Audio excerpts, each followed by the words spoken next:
आज राष्ट्र कवि रामधारी सिंह दिनकर की जयंती है और इस जयंती के अवसर पर हम दिनकर जी का स्मरण कर रहे हैं उनके कृतित्व के माध्यम से, उनके संघर्षशील व्यक्तित्व के माध्यम से भी।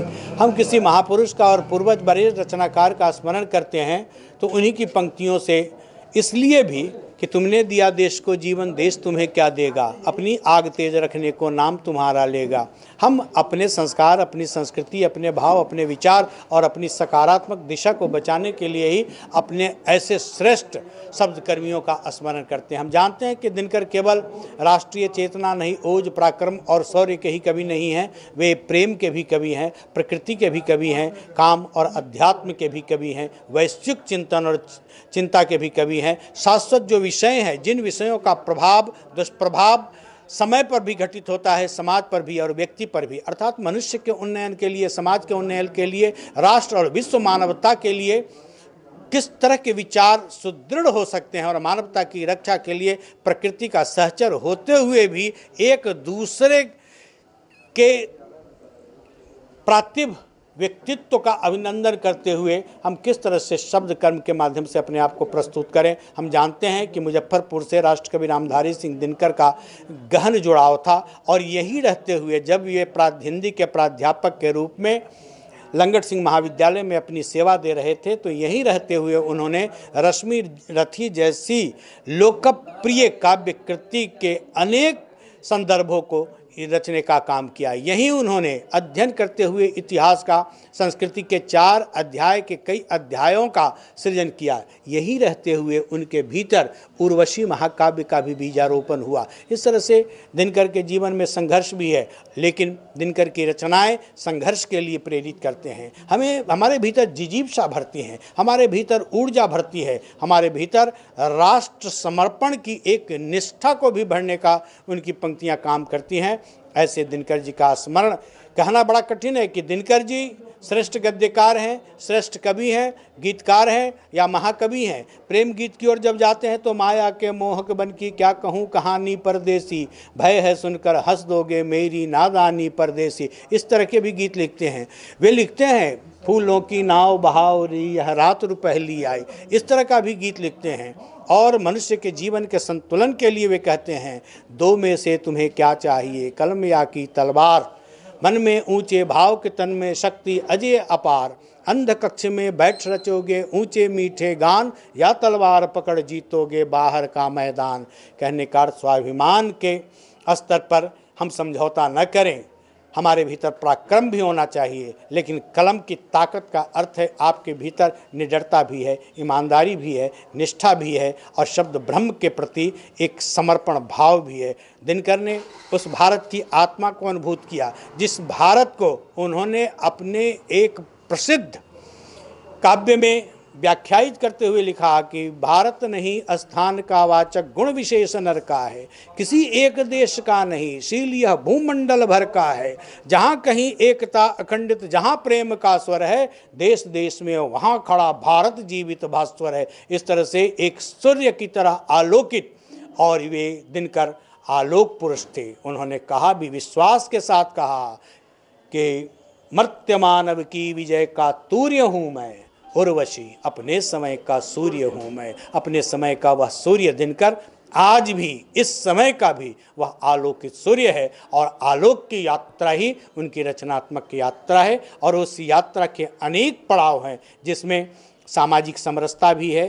जाति पाति के भेदभाव को दूर करने के लिए रश्मि रथी में बहुत ही सहजता से वे बात करते हैं। वे विराट को भी क्षुद्र के साथ किस तरह से, अर्थात सिंधु में बिंदु के अस्तित्व की तलाश करना दिनकर का काम है और बिंदु को भी सिंधु के रूप में रूपांतरित कर देने वाली उनकी प्रातिभ क्षमता आज भी अनुकरणीय है, आज भी वंदनीय है। और दिनकर के शब्द कर्म का अभिनंदन वंदन करते हुए हम अपने को संस्कारित और ऊर्ज्वसित करने का काम अगर करते हैं तो यह पीढ़ियों के लिए भी बड़ा ही लाभप्रद है। दिनकर की पंक्तियाँ सबसे ज़्यादा उद्धृत की जाती हैं सामाजिक, राष्ट्रीय और वैचारिक संदर्भों में। दिनकर में हम किसी विचारधारा को ढूंढें, वह अपनी जगह। दिनकर अंततः और मूलतः प्रेम, राष्ट्र, अध्यात्म के केंद्र पर खड़ा होकर वे समरस समाज के निर्माण की बात करते हैं और एक सांस्कृतिक व्यक्तित्व तो थे ही।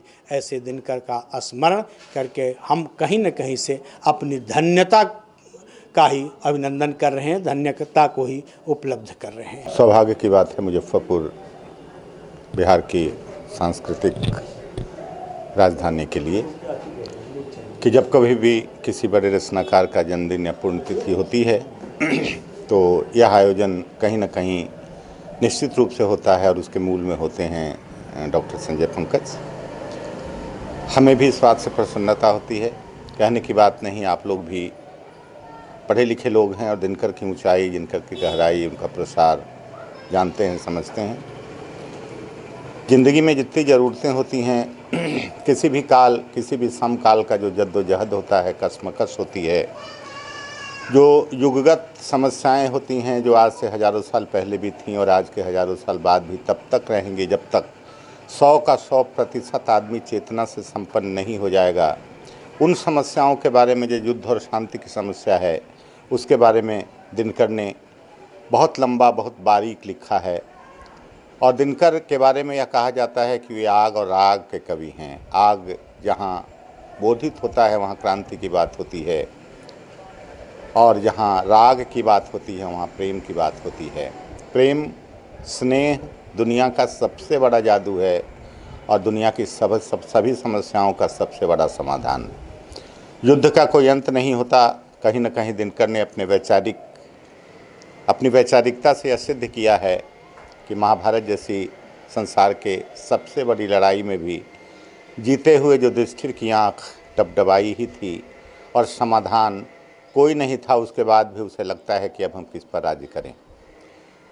मरकर स्वर्ग जाता हुआ दुर्योधन अंगूठा दिखाता है उसे और कहता है कि मैं तो वीरों को लेकर स्वर्ग चला, तुम रोते हुए बच्चों, जलती हुई चिताओं, बिलखती हुई विधवाओं के साथ राज करो। एक बड़ी समस्या होती है कि अब कौन है जिसके साथ हम उठेंगे बैठेंगे, जिसके साथ अपनी वैचारिकता बांटेंगे।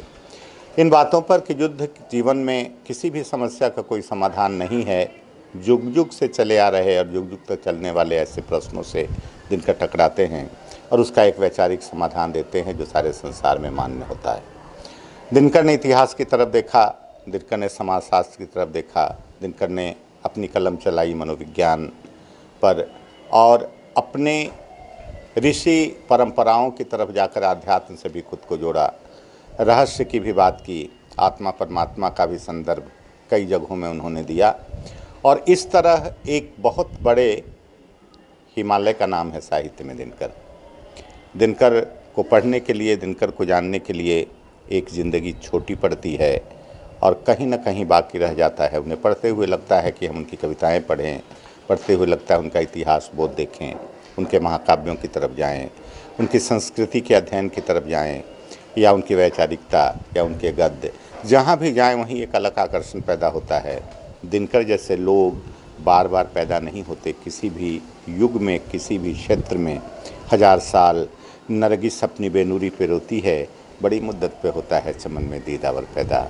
दिनकर इससे उदाहरण थे, हमारे लिए नमनीय हैं और रोज स्मरणीय हैं। Thank you. दिनकर जी की कविताओं में जो सबसे प्रमुख बात मैं समझता हूँ मेरी नज़रों में है, वह है राष्ट्र के प्रति एक भक्ति, राष्ट्र के प्रति प्रेम करने का एक संदेश। जलास्थियाँ बारी बारी छिटकाई जिन्होंने चिनगारी।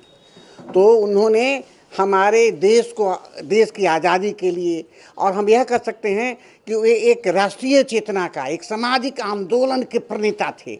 उन्होंने लोगों को जगाया और राष्ट्र से प्रेम करने की शिक्षा दी। उनकी कविताओं में राष्ट्र प्रेम निनादित होता है, राष्ट्र प्रेम का स्वर मुखरित होता है और वे समाज को जगाने का काम उन्होंने किया है।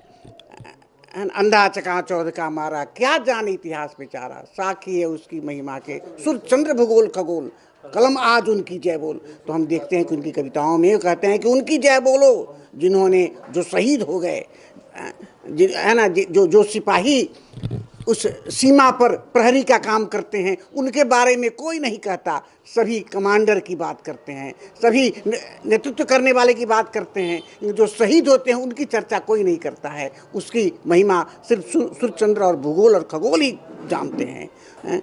उसकी महिमा का गुणगान वही करते हैं, वह प्रकृति करती है। तो दिनकर कहते हैं कि उनकी जय बोलो जिन्होंने देश के लिए अपने प्राणों की भेंट चढ़ा दी, न्यौछावर हो गए।